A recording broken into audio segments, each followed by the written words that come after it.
Ang ganda ng airport nila dito. Ang ganda ng view. Yan, yung different views ng Vietnam are featured here. Ayan.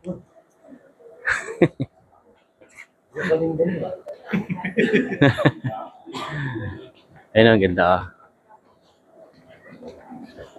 Ayun.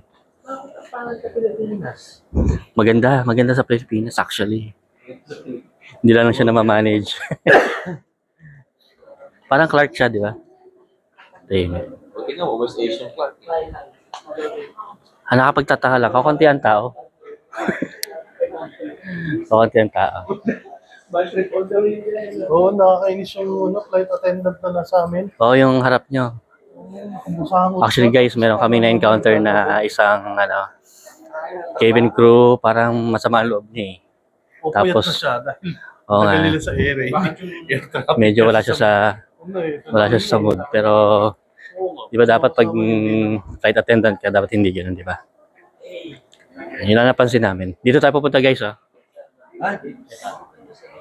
Ito, isa sa mga natin, itinerary. Para siyang, Parang Pasig River. Market.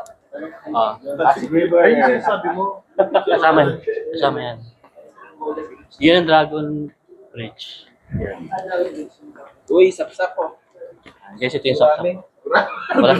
Wala sa Pilipinas yan. Halatang taga-bukid.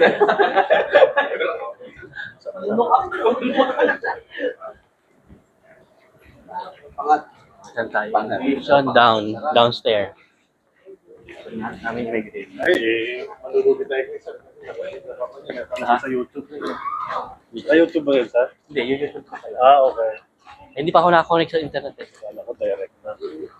Balik ka na, sir. Ay, ano?